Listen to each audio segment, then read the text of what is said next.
This story happened roughly 7 years ago when I was 15. First, I need to provide some background information before the story begins. I grew up in a small town that had only a few hundred people, so people did tend to be rather unguarded since the area was considered very safe. I had a male best friend in the town who I would often visit. He lived in a more rural bit of it with a road near to his house that we would often go for walks on since cars barely ever went down it. My friend here is a hulking male with long poofy hair and a thick full beard. He looks like a stereotypical Viking or lumberjack. His name is Chris. I've been regarded as an attractive female and did look like a girl when I was 15. On a fairly typical day, Chris and I were hanging out at his house. It was somewhat late at night, but we decided to go for a walk on the road that I previously mentioned. It was winter at the time, so I was wearing a thick leather jacket that was zipped up. This made my figure look more masculine, especially since it was dark and it was hard to really see much of my appearance besides my figure. We were walking back towards his house after walking and talking for a bit. Everything seemed pretty normal that night until suddenly a red pickup truck came zooming down the road and swerving slightly as it drove. It was pretty obvious the driver was likely drunk or on some kind of substance. Chris and I really didn't think much of this beyond just making some jokes and comments about the driver seeming like they were drunk. That was until the truck just suddenly stopped in the middle of the road about 500 feet from us. Then it started rapidly reversing towards us. So I just looked at Chris and said in the most urgent and serious tone I could muster, "Dude, run." We started booking it back towards Chris's house, deciding to take a shortcut through the forest so that whoever was in the truck wouldn't be allowed to follow us as easily. We would often use this shortcut to get back to his house and knew it like the back of our hands. But we knew that somebody was clearly drunk or on some kind of drugs would have a hard time navigating in the forest or following us, especially on a cloudy dark night. The truck stopped at the edge of the road where we entered the forest, and the driver called out to us, "Hey, wait, come back." Chris and I were a decent bit away from the guy at this point and could have easily got away, but for some reason, my friend decides it's a good idea to turn around and go talk to the creep. I'm going to address the driver of the truck as Creeper. I have absolutely no idea why Chris decided to turn around and go talk to him. He didn't really always have the best situational awareness when we were younger and had gotten in trouble before for associating with questionable individuals. So of course, I'm not going to leave Chris alone to deal with this dude, but I'm also not going to go right up to the truck either. So I just hide out in the forest close enough that I can intervene if it seems like my friend is in danger, but I wasn't too terribly worried since he's a pretty big, intimidating dude. Creep looked like a pretty stereotypical hillbilly type with a thick bushy brown beard, being a slightly heavy-set white dude, and wearing a trucker cap. There was a skinny, clean-shaven guy with a trucker cap on the passenger seat, but he never did anything throughout the encounter. This is roughly the conversation that went down between them, with the creepy dude in a slurred, predatory, and aggressive tone that he keeps up pretty constantly throughout the conversation says, "Why were you and your friend running away?" Chris, who maintains a pretty casual conversational tone the whole time, says, "Well, you just suddenly started backing towards us, so gave us a pretty bad first impression." "Well, where did your friend go?" "She's probably long gone into the forest by now." Creeper clearly didn't know I was a girl up to this point, so as soon as he heard from Chris that I was a female, he immediately got extremely creepy and demanding. He got very pushy and kept trying to convince Chris to make me come back and kept trying to get us in the truck. He said things like the following: "Bring her back, call your friend back," and continuous demands that Chris get me to come back once he found out I was a girl. "Do you guys want to ride? Do you want a beer?" "Well, where are you going?" To which Chris said that we were going back to his house, which was nearby. "Okay, so we'll give you a ride back there." Chris denied all of these offers and demands, but the man was getting increasingly more pushy as the conversation went on. Why Chris revealed to this man that I was a girl or continued this conversation for as long as he did, I have no idea. After a bit more of the man demanding Chris convince me to come back and trying to get us in the truck to do who knows what, Chris finally did start stepping away from the man and ending the conversation. The man didn't try to pursue Chris, but he did watch him run off into the forest. I don't know how long the dude stuck around after that, since I took off into the forest with Chris as soon as he got close enough to me. I proceeded to lecture him about how reckless he was acting and question his common sense. He's been a great friend to me, but I definitely did question his judgment more than once when we were kids. Overall, the creep didn't actually try to do much, but it's obvious he was up to no good. I really have no desire to why this guy was so desperate to get two teenagers in his truck. It's especially creepy with how pushy he got once he knew I was a girl. While I'm not exactly sure what he wanted, it was clearly nothing good, and he was definitely a very sketchy individual. My friends and I laugh about it nowadays, and while I wasn't exactly scared in the situation for the most part, It's definitely a situation that put me on edge and felt very threatening. Had this guy been sober or armed, then I feel like Chris and I would have been in a lot more danger. It didn't stop us from going on that road again. We never had an experience like that on the road before or after that event. This is definitely one of the first stories I think of when anyone brings up creepy and dangerous childhood experiences.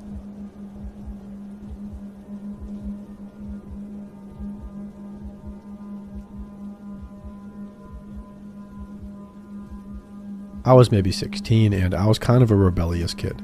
I joined Tinder to meet some older dudes and I matched with this really attractive 20-year-old that seemed really into me. Anyway, he asked to pick me up from school the following day to get ice cream and walked around a nearby lake. I said yes. He picked me up and we had a great conversation. Nothing weird, and it seemed like we really enjoyed each other's company. When we got to the lake, nobody was there because it was the middle of October and cold on the water. We walked about halfway around the lake and that's when it got weird. He started talking to me about crime documentaries and how he'd studied them and knew how to kill somebody without getting caught. He started making tracks in the mud and said that he would want to wear 2 big shoes so the police couldn't match him on shoe size. He picked up his shoe to show me a size 10.5 and informed me that he wore an 8. I got uneasy. He was strolling around me while I was sitting on the bench, like I was prey. He went to one of those dog baggie dispensers and pulled one off. He sleeved it up to his elbow and started swatting it in my face. I thought he might be trying to gross me out, so I was halfway giggling and swatting it away. On one of my swats, he grabbed my forearm and pulled me in and put the bag over my head. Still, I thought he might be kidding, but as I tried to get away, I noticed he wasn't letting up. I was starting to panic now, realizing I wasn't getting any air, and he picked me up in a sort of a headlock position. I was kicking and trying to elbow, and I guess one of those elbows connected to his groin, and we both fell to the ground. He laughed and said, "You've got more fight in you than I thought you did. We're just going to make you pass out, but I didn't even get that far. I'm proud of you." All of my stuff, like my phone, taser, etc., was in his car on the other side of the lake, so I decided to play along and pretend that it was funny. I told him I needed to grab my inhaler and asked if he would walk me back. He did surprisingly. I got in his car and grabbed my taser and my phone out. While he walked around the back of the car to his driver's side, I texted my mom SOS and to track my location. When I looked up from my phone, I noticed the guy had pulled out a pocket knife. He slowly laid the tip into my chest, just enough for it to almost pierce my skin. He just blankly stared at me, and this went on for probably about 30 seconds. I don't know why I said, but I did. "You're not going to do it." This seemed to snap him out of it, and he paused and then hysterically laughed. Between laughs, he got out. "That's the second time I could have killed you today." The whole drive home, he proceeded to tell me about how he would have assaulted me and mutilated my body if I'd accidentally died that day. I got home and bolted out of his car. As soon as I did, he sped off. I got a dick pic later that night and then he blocked me. I looked him up and it turns out he was actually 27 years old and had a criminal record for domestic violence. That's all I could get from him though. I reported it to the police, but nothing came of it. Though probably because I wasn't willing to tell my parents what happened. Either way, it was the worst encounter of my life.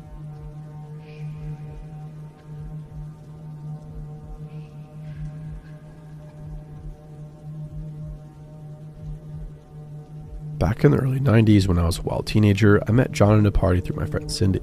John was an old high school friend of her brother and he was in town for a short visit. I was 16 and he was 21.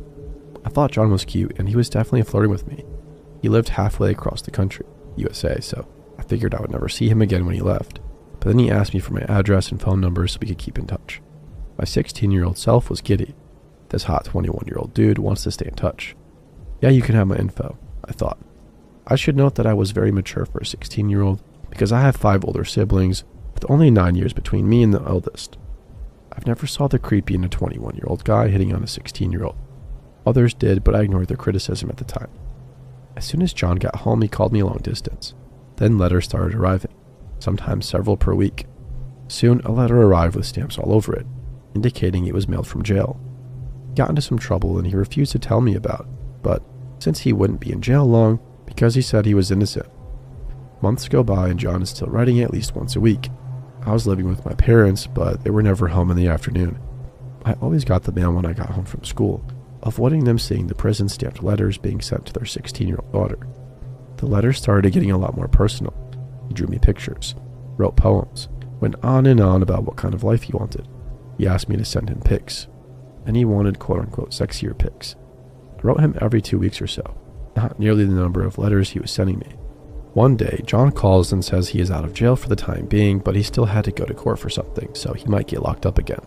I tried to find out why, but he wouldn't tell me. He said it didn't matter because he was innocent and it was all messed up. He started calling again a lot. I was 17 now and rarely ever home, so he started calling later and later at night, which got me in trouble. He was getting more and more obsessed with constantly knowing everything I did. This guy was not my boyfriend, mind you. Never said he was, and we even discussed guys I liked and dates I went on, but he totally changed his attitude over time. I was tired of his interrogation, so one night when he called, I lied and said I hadn't done anything. I was sick and in my room sleeping. I just wanted to get off the phone and go to bed. He flipped out and proceeded to tell me exactly what I had done that night and named the people I was with. My brain broke and I just hung up and took the phone off the hook. After a sleepless night, I called everybody the next day. John was 1,000 miles away, yet somehow he knew where I was last night, and he knew like the instant I got home because the phone started ringing before I could even close the front door.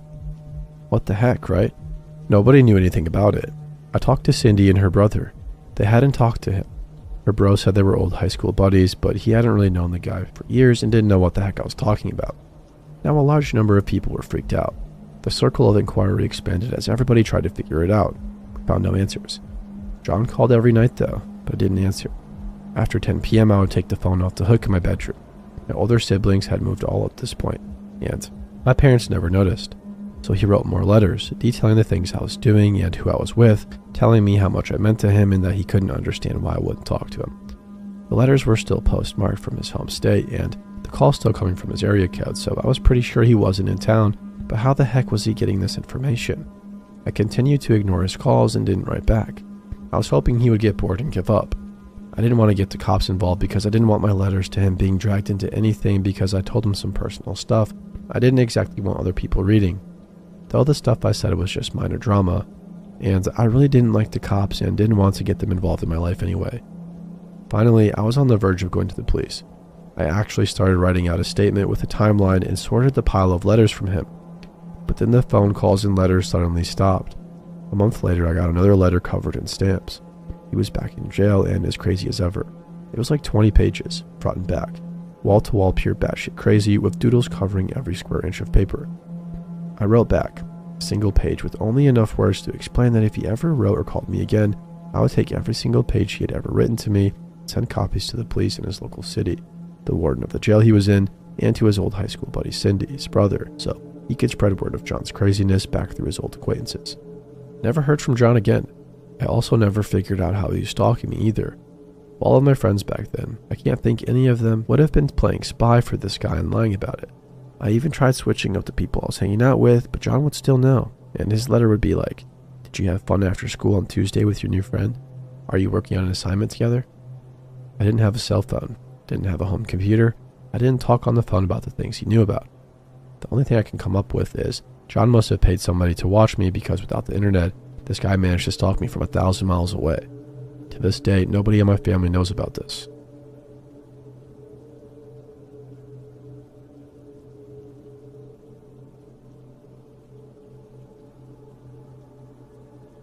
After coming across this Reddit a few days ago, I decided I would add my personal experience.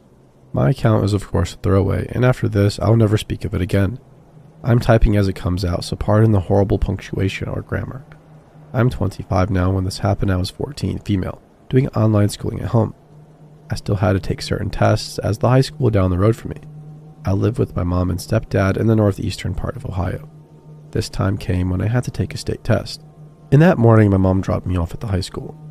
The night before this, I had made arrangements with my real dad to pick me up around noon, when the test would be over, but I told him if I was not right outside, then just come to my mom's house because I must have finished early and walked home.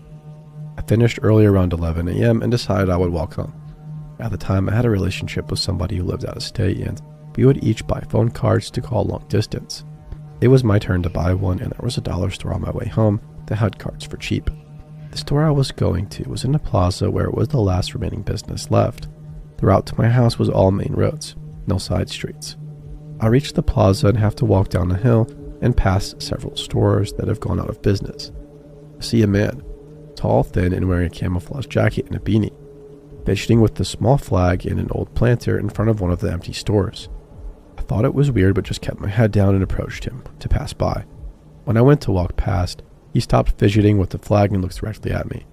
The man didn't say a word, so I just went back to looking at the ground, and at this point the dollar store was only a few more doors down, so I kind of started walking faster.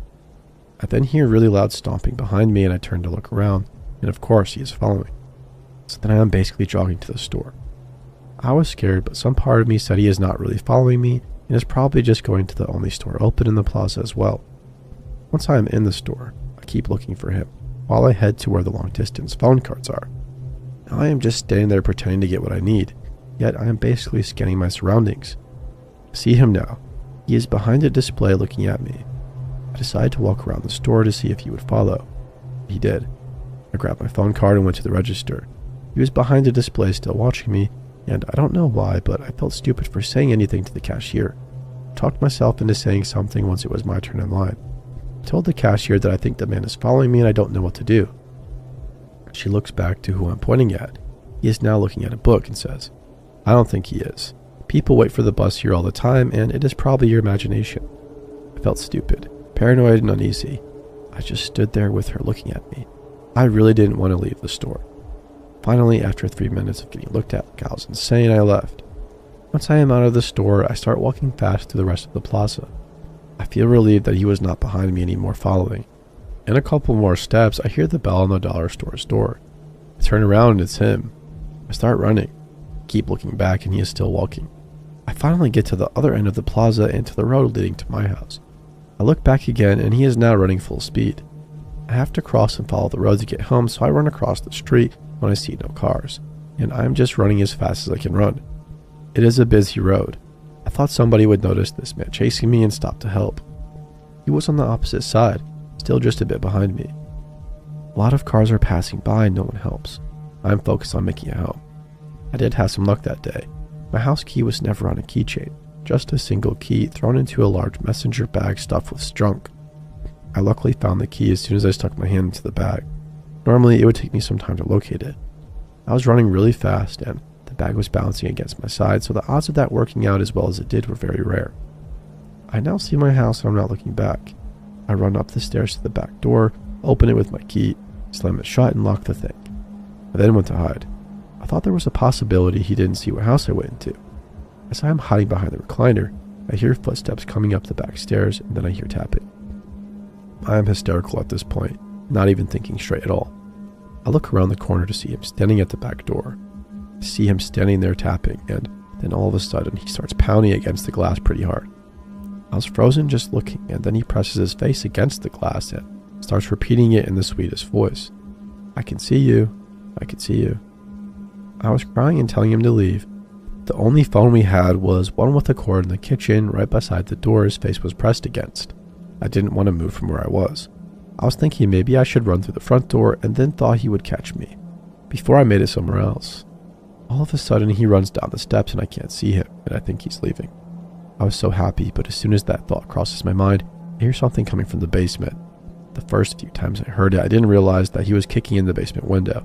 So what happened next was fast. I projectile vomited across the room and lay on the floor. Yeah, not the best reaction. I then lie on the floor and give up. I feel doomed. As I'm lying there screaming, I hear beating on the door again, and I look up to see my dad. It took me a few moments to realize it was him. I ran to the door, still screaming, and opened it to my dad saying, "What the heck is happening right now?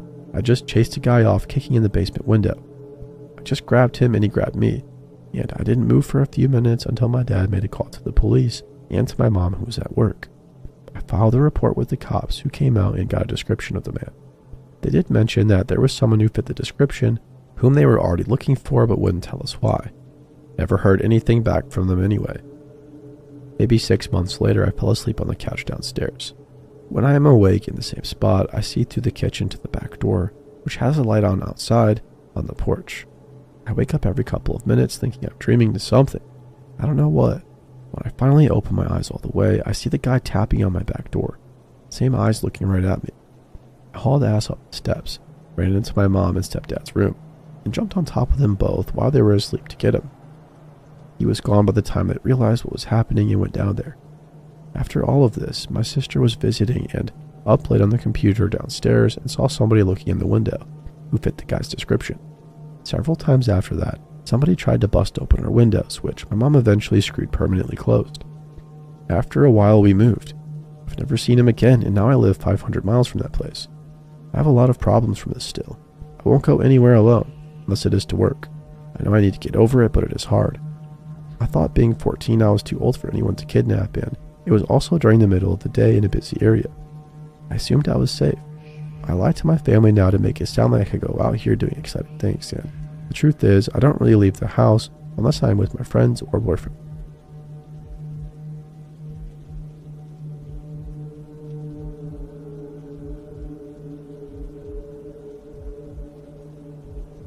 At the time, I was 16 female and I was attending my first college quarter. Everything was going smoothly and I was making plenty of friends, until about halfway through the semester. One of my classmates, 26 male, came up to me and asked to exchange numbers and potentially go out on a date. I tried to make myself clear that I did not want to go out with him simply because he was a lot older than me and I was not interested. I kindly let him down, but he insisted that he give me his phone number. I continued to tell him no, and he took my phone out of my hand and made himself a contact. This startled me, but it only got worse. The next day in class, we had our regular 10-minute break and I was chatting with my friends when he came up to me mid-conversation asking me to go talk. I firmly told him no, I'm in the middle of a conversation. He basically gave me the finger and acted like I was the worst person in the world. He stomped down the hallway and kicked open the doors. I went back into the classroom to at least be with my professor if anything more happened. My friend texted me asking what I said to him because he was outside kicking around at a trash can and basically screaming at everybody who walked by him. At this point, I was scared to even leave the class because I didn't know what he was going to do. I had a previous stalker at the beginning of the semester and had been in contact with the school about that, so I expressed how my classmate was making me uncomfortable at my weekly counseling sessions. The school was aware. He ended up leaving me alone for about a week or two. Then one day there was a note on my desk asking if I loved him, if I wanted to marry him, and to have kids with him. He wasn't in the classroom when I saw it, so I just slipped it into my backpack and ignored him for the rest of the lecture. Gave the note to my counselor so she could see that he may be a real issue. I believe she contacted my professor to make sure I was safe in class. After the note, we had only about a week left, so jumping to the last day. It was an independent study day and we were on our own. He came into the class and somehow got himself kicked out, so he ended up leaving. I felt so relieved because I knew that was the last time I would ever see him. At this point, I knew that I needed to get my stuff done quickly and make a mad dash to my car. I was about one lecture from finishing when he walks in the door and sits down at his desk.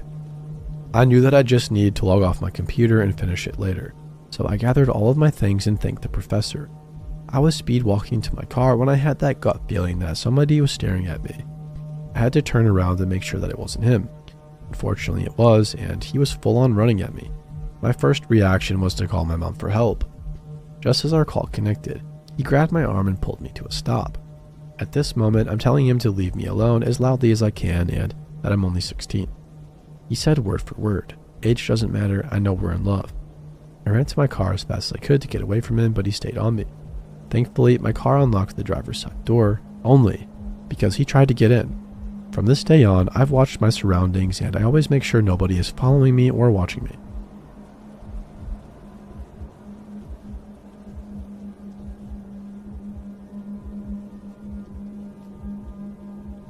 This just happened last night, and I don't know exactly what to make of it.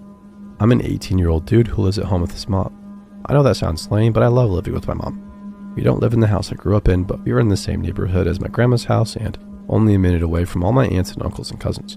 It's always been a nice and happy area for me because I grew up around here. To say it plainly, I love this place and I feel very comfortable almost everywhere in the city.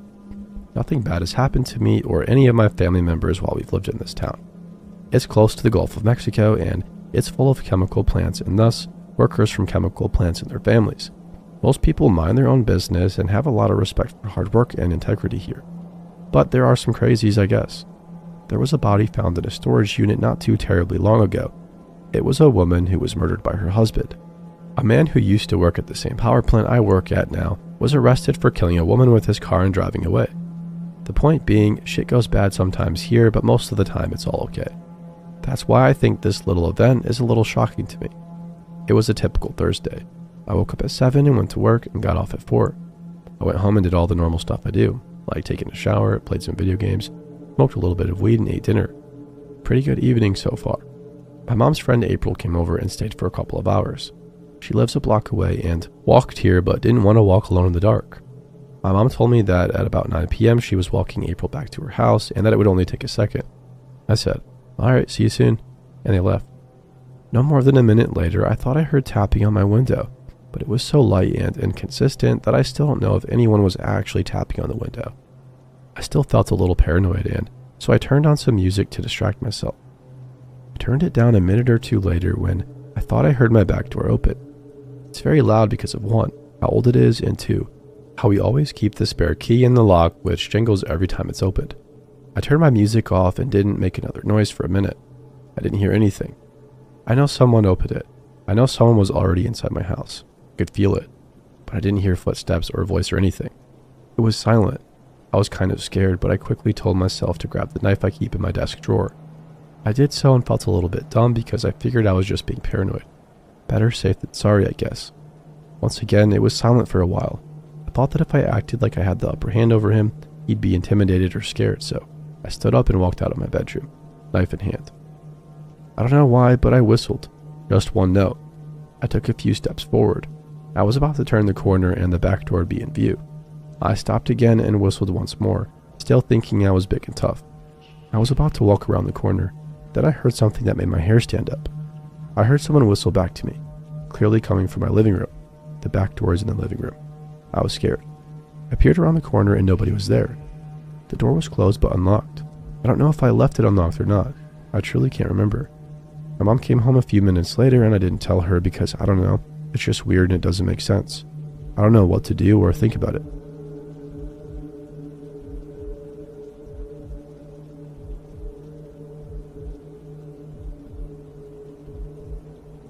To preface this post, I grew up in an upper middle class family. My dad was a young professional and my mom was next level, taking care of 3 kids and being a GM for my dad. Then shit hit the fan and they divorced. At this point in time, I was in junior grade, 7 or 8, and I had recently gotten bus privileges.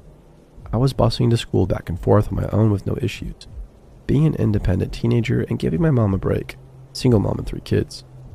Now, the bus picks me up and drops me off at the exact same spot, at an intersection on a main road which intersects with my residential road. It's literally a 1-minute walk to my house. Now, growing up, my mom talked to us about stranger danger. Yet, despite that, I led a fairly sheltered life up to that point. I was overall a very talkative, nice kid. I could strike up a conversation with anyone, and usually my guard wasn't really up per se. I tended to trust everybody even if I met you for the first time. On this fateful late afternoon, the bus dropped me off at the usual spot. I was minding my own business walking towards my side street when I heard the voice of a woman. "Hey, little boy, it's cold outside." I turned around and that's when I saw the white cargo van. The woman was practically leaning out of the car. She was dressed rather nicely, all black and fairly young with a nice smile.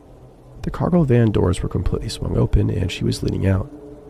I strongly believe in a 6th sense, your gut, intuition, or whatever you want to call it. My gut was telling me to get home, to walk faster and to create distance. "It's cold outside. Let us drive you to your house," she said. "It's winter, by the way." "No, it's fine. My house is just down the street," I pointed. She was persistent. The van slowed down some more. She was leaning out further. I was practically walking on the gravel at this point. She kept on talking to me, but I was no longer listening. I wanted to get a better look. I wanted to see what she was trying to hide in the cargo van. You see, she was leaning in such a way that she was obstructing my view of what was inside. And as I walked, she kept shifting. I managed to sprint fast enough and get ahead of her. That's when I saw him. There was a man crouching behind her out of view. I remember seeing his body. He was hunched, ready to pounce. When I saw him, that's when everything sank in. They were trying to grab me. I'll never forget the face of that woman. She went from cheerful and happy to sour in an instant. She dropped her acting, slammed the door and sped off. As an adult, I am convinced this was a planned act of opportunity. Around that time, we had a series of kidnappings in my city or town. All the kids my age have reported the same white cargo van. In this instance, they followed a bus and just waited for the perfect moment to strike. I could have easily been one of those missing kids on a milk box. I still get chills when I think about it to this day.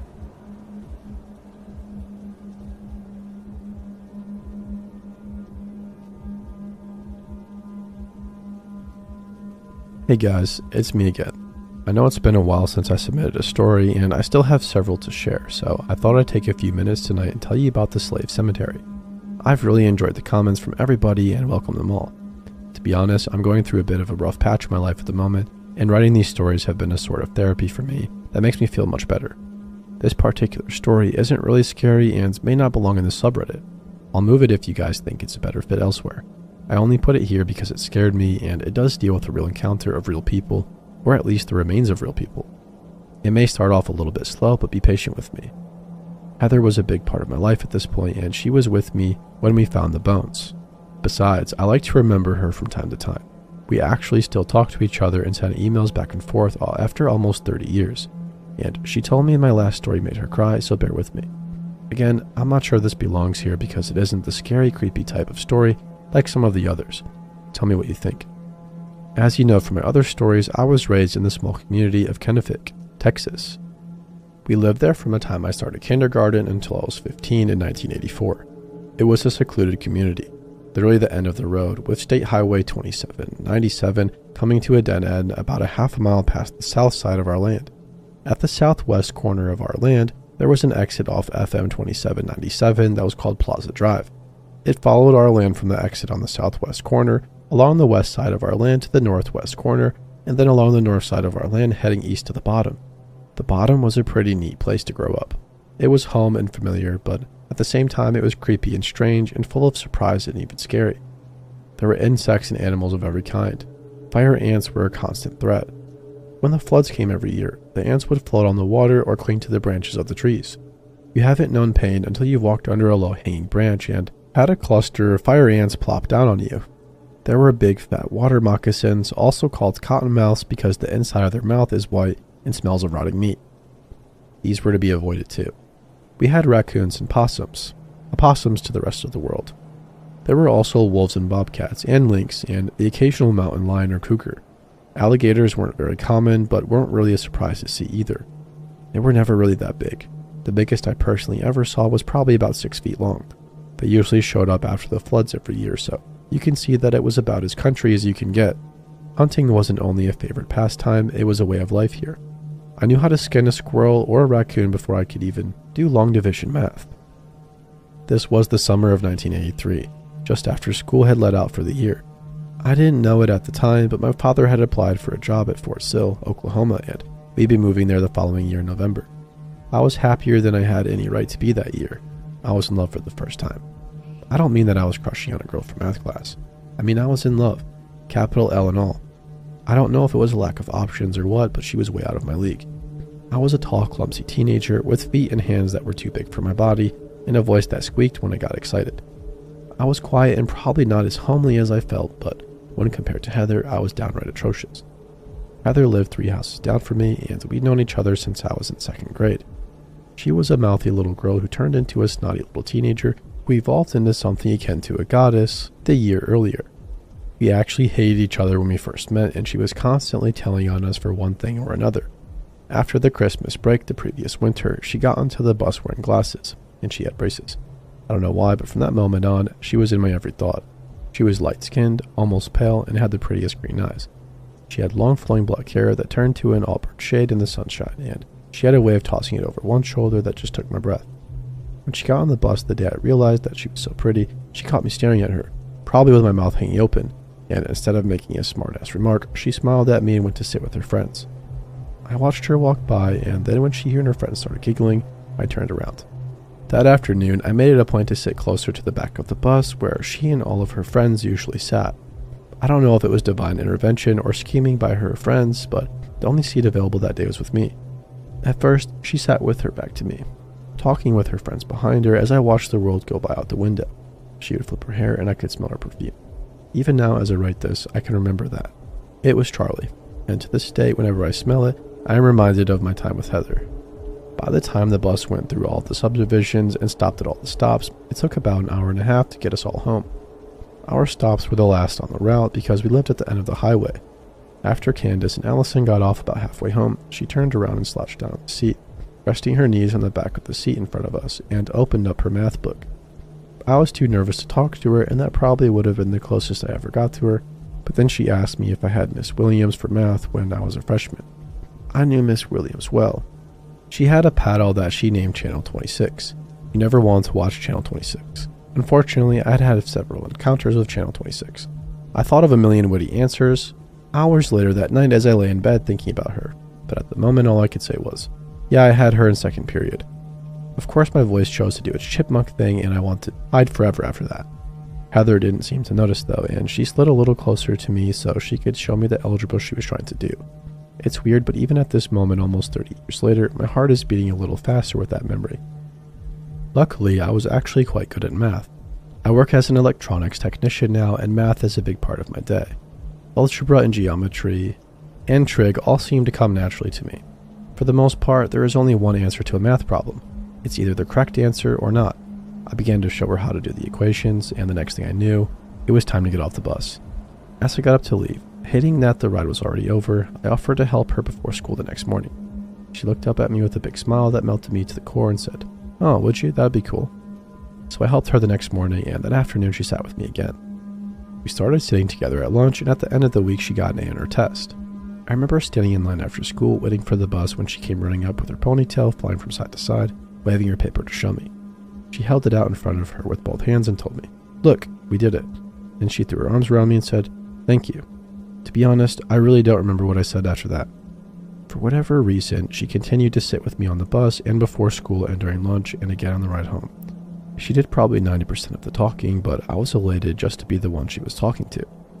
When I finally got up the courage to ask her to the Valentine's dance, she looked at me with a wrinkled nose and said, "Really?" I suddenly felt like I'd been kicked in the stomach. That look and that word killed me. My heart stopped and I almost wanted to disappear or take it back. Then she said, "You want to go with me? Why?"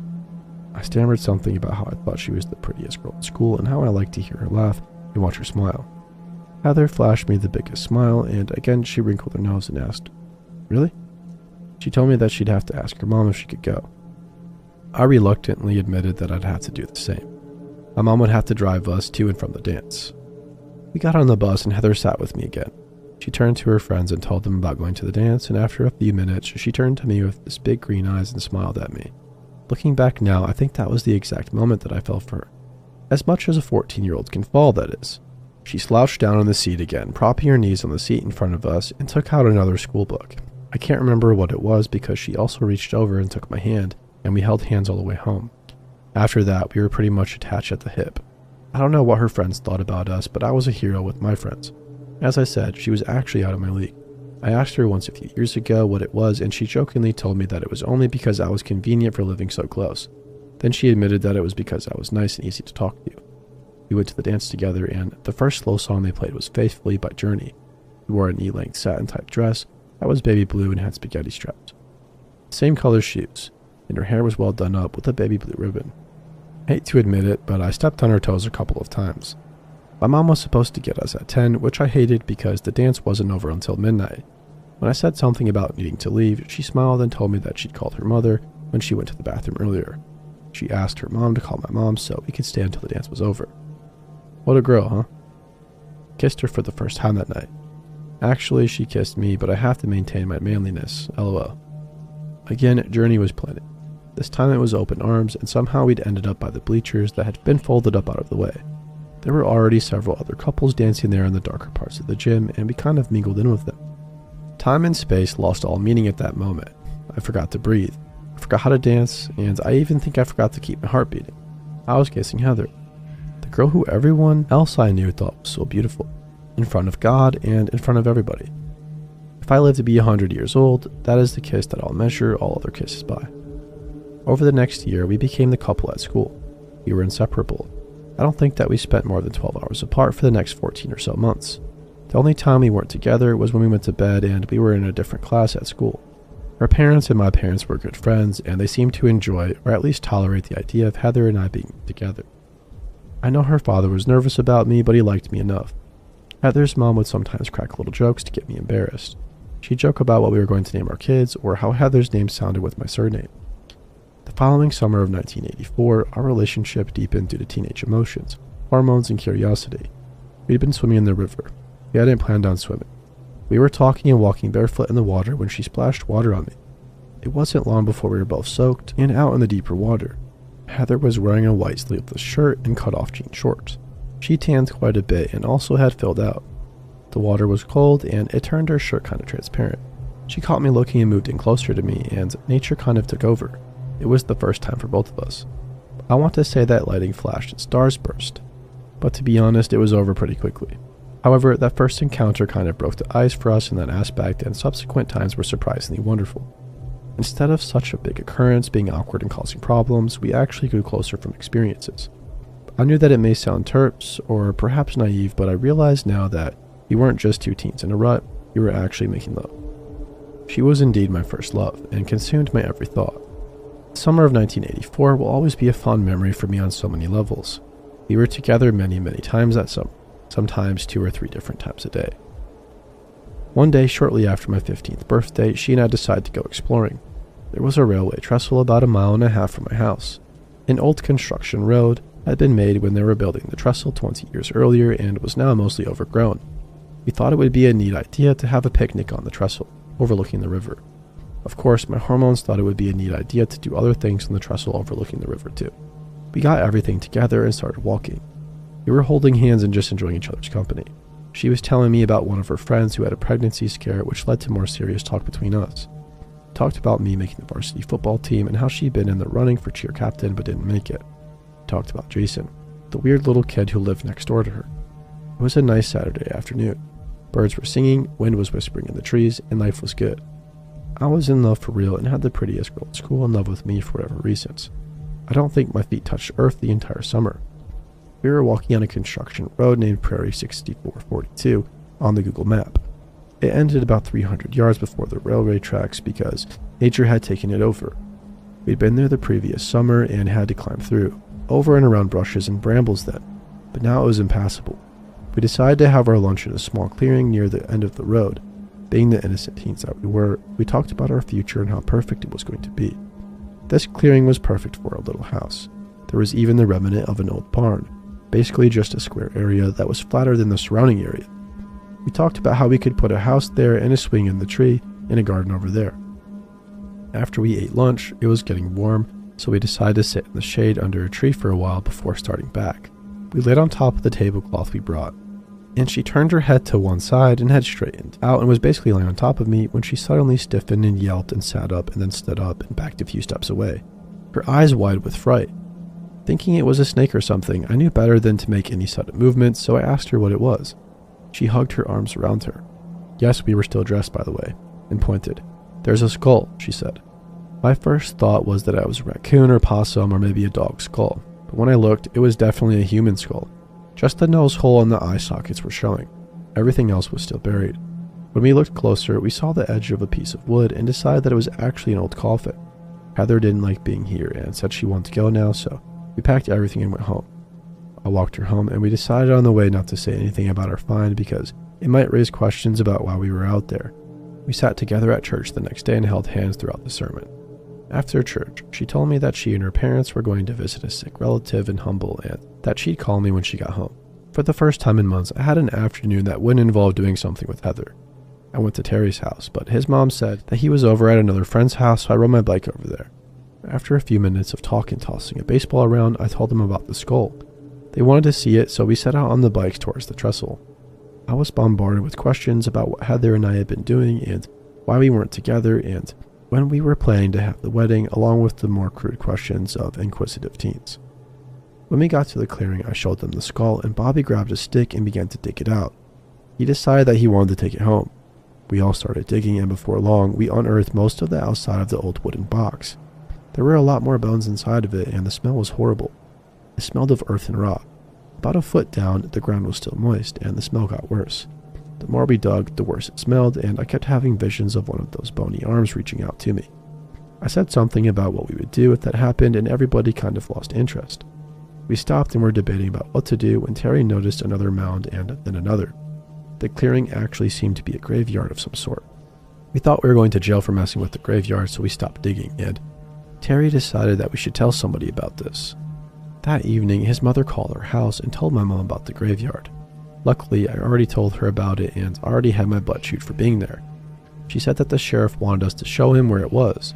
She assured Mom that we weren't in any trouble. However, the sheriff had been insistent about looking into what we'd found. We got to skip school the next day so we could take the sheriff and 2 deputies to our gruesome find. I got to ride in the front seat of the sheriff's car that day. It was pretty cool looking at all the buttons and knobs and switches and stuff. There was a big Mossberg shotgun mounted on a rack between the seat and the radio that would occasionally spout out something. Terry and Bobby rode in the back seat, behind the metal grating. When we reached the clearing, we had to open the doors for them because the back doors wouldn't open from the inside. We showed the sheriff the box we'd partially uncovered, and he sternly asked us why we were digging around it. Bobby admitted that he thought about taking the skull home. The sheriff looked at him with an incredulous expression and asked why. Bobby just shrugged his shoulders and said that he thought it'd be cool to have. The sheriff walked around taking notes on a pad and counting the mounts. There were 28 in all. He got back into his car and used the radio for a minute and then said that there had to be an official investigation and took our names and addresses and phone numbers. I lied about how I'd found the clearing. I didn't want Heather's parents to know we'd been this far away from home or what we'd been doing. Over the next several days, we got several calls from the sheriff's department and from the local newspaper. The sheriff showed up one day a few weeks later, about an hour later after we got off the bus. Heather and I were sitting on the porch working on her homework and bumping shoulders every now and then. She still had her cheerleader uniform on. The sheriff told us that the land had been taken from the owner when the railway had been built there in the early 60s. It was called eminent domain. Before then, it had been owned by a family from Louisiana that had a big sugarcane farm and had decided to try to start one here. The same family had owned the land since the early 1850s. The bones were between 120 and 150 years old. It was impossible to identify them because of the age and because there were no tombstones. He told us that when the floods came every year, the ground would get saturated and the boxes had started to float to the top. They had contacted the previous owner but had no knowledge of the graveyard. He did admit that his family had owned slaves at the time of the abolishment in the 1860s. The sheriff told us that it was assumed the graves were all the workers who'd been brought here to start the sugarcane farm. They tried to farm it close enough to the river to provide easy transport, but the soil was too harsh or whatever to allow the plants to grow, and after about 5 years or so, the farm was abandoned. The flat spot we thought was an old barn had actually been a church. There was nobody to claim the remains, so the county had exhumed a total of 34 sets of remains.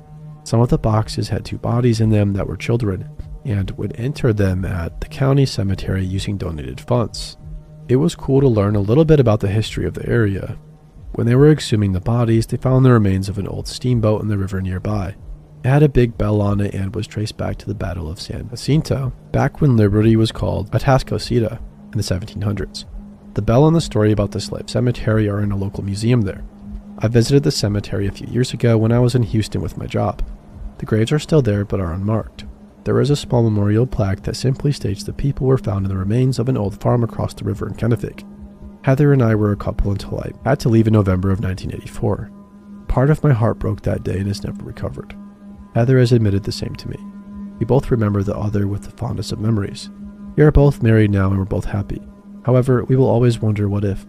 Sometimes when we talk, we'll wonder how our lives would have been had I not moved away. I met Heather's husband for the first time when they came to my wedding. We all posed for a photo together. My mom noticed about a month after getting the wedding photos from the photographer that Heather's husband and I could have been brothers. We both very much look alike.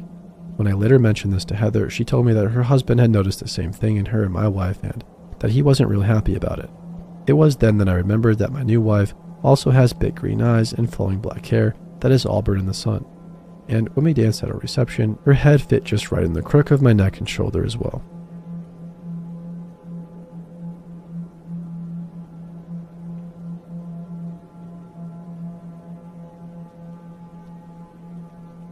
I lived in a border town growing up. Mexico was pretty safe at that time, and high school kids going across the border was no big deal, as our parents did it as well. It was the summer before I went to college, and I worked as a cocktail waitress at a nice club, catering to the white residents of the city, as well as people in the Air Force Base. I was becoming friends with another waitress who was a blonde, blue-eyed girl, well off, and whose parents left her by herself at their house by the lake. I was very poor and Hispanic, but she was always nice to me. The club closed at 2 a.m. If we wanted to have fun ourselves, we would have to go to Mexico because at that time friends' parties were done. This girl had been dating a rich Mexican dude. She was like 17 or 18 and he was like 19 or 20. We considered him a rich dude. The incident. After one of our shifts, my friend asked if I wanted to go with her and her boyfriend to party in Mexico. I agreed. We were picked up in a beautiful black car by his driver, and he had a couple friends with him. All are well off and good looking. They take us to a club. As soon as we walked in, the waiters brought multiple bottles of good quality liquor, mixers, and garnishes.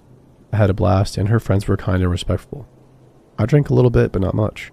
We were only there about an hour when the bar started to close. The guys suggested that we go to Boys Town.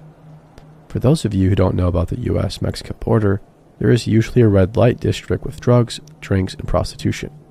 I agreed to go because I felt safe with my current group. Rich Mexicans probably well known, and I like adventure.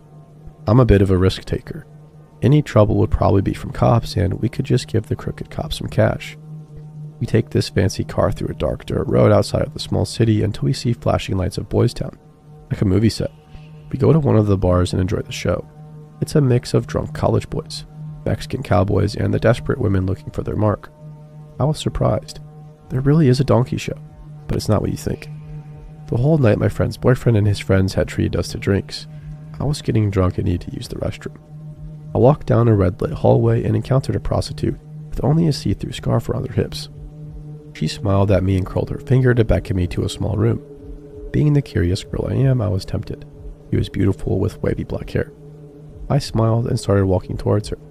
I suddenly felt strange, surrounded, I guess, in this the feeling. I stopped and started to feel very uneasy.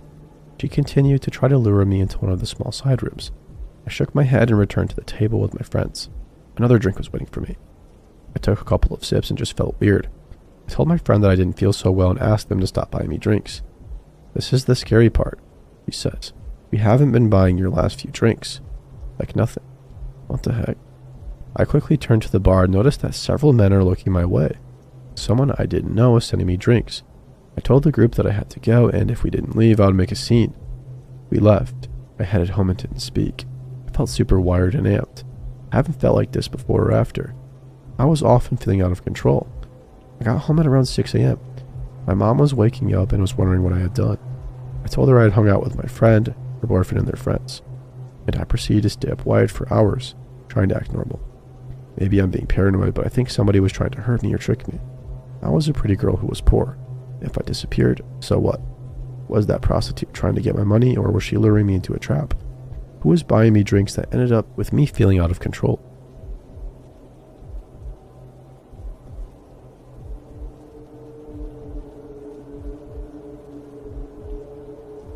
This happened about 6 years ago. I was 23 and am female, and attending community college in a medium-sized US city known for having a young bar and club scene. It was hard to make friends since I never hung around college and didn't meet anybody at my part-time jobs. Eventually, I met a group of 3 girls. We all met at around the same time and formed a fun group together. We used to go out and bar hop quite a lot. We had a blast. One girl named Lena couldn't make it out, so she is not in this story. This particular night, I met up with Kayla and we went to meet Jenny and her boyfriend Jackson at a nearby bar. We all lived close, but only Jenny and I lived with walking distance. Kayla was going to stay over at my place about a half-mile from the bar area. Jenny had met Jackson about 3 months before. Seemed like a cool enough guy, a few years older than us. We'd met him early on in their dating life. By this time, we'd been to a party at his house and he'd been out with our group before, so we knew him somewhat well. Jenny gushed about him and really liked him a lot. The bar we went to first had a small dance floor, pool tables, and other games you could play. It was chill, and that's how we liked it. We didn't tend to go to more of the clubby places. We all liked to dance, but preferred the bar dancing to the club dancing. We were deciding where to go next, and Jenny suggested that we go to the Cruise, a club, but also they allowed 18 plus it. I had been there only once on vacation several years ago before I was 21 and had no desire to go again. We said no. She discussed it privately with Jackson, and then they came back to Kayla and me. She begged us to go on the cruise because it was Jackson's last night in town before they went away for 6 months. He traveled often, with a fancy job, and he really wanted us all to go. We agreed. It was still early when we got there, so we got some drinks and went off to the side to dance a little bit on our own. The dance floor wasn't hopping yet. Now, this is where things got weird. Jenny and Jackson are watching Kayla and me dance and asked us if we have ever made out before. That might seem normal to some of you, and honestly, it didn't make me blink at the time because we were buzzed and feeling good. But we said we hadn't, and Jenny and Jackson asked us to. Kayla and I were like, we're drunk and having fun, so why not? So we did for their entertainment, I guess. Eventually, the dance floor got full and we went out to dance.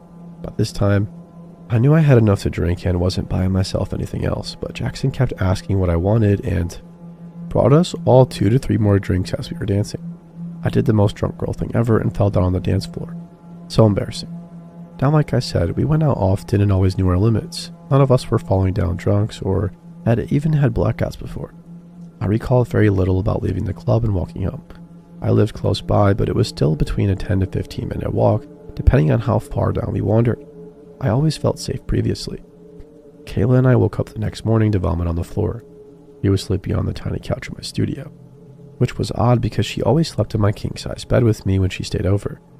I had vomited in my sleep even, but sat up and did it on the floor. She had vomit dribble out of her mouth, and she peed on my couch as well. We found this very strange, but we both got this messed up. Like I said, we were pretty successful at having a good time and stopping at our limits.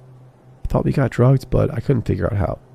I also had caked on mud all over my shorts I was wearing, but not inside my underwear or my white sweater. No memory of how the mud got there.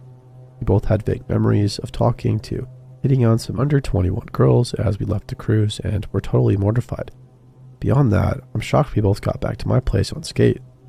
I felt beyond terrible that day, like the worst hangover times 10. I thought I almost needed to go to a hospital. That is the event that caused us to be like, maybe our partying days are behind us and we shouldn't drink so much anymore. Stick to chill lounges and such. I pushed it out of my mind and didn't think much of it until recently. I recounted this story to my current SO. He theorized that my friend Jenny and her boyfriend Jackson may have drugged us. What for? I'm not sure. Maybe to soften us up to a foursome. Couldn't really say.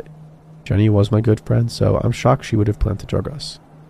Our group sort of fragmented after that. Kayla and I still hung out for a while, until we both moved. We are still good friends to this day, though we live far away. We didn't see Jackson until a few months later when he came back for a visit. We met at a bar just for a few minutes to say hi. I was out with a big group of people. My workout group had a night out. Jenny was talking to someone, and I talked alone with Jackson for a moment. Just a regular hi, how are you stuff, and they left that night.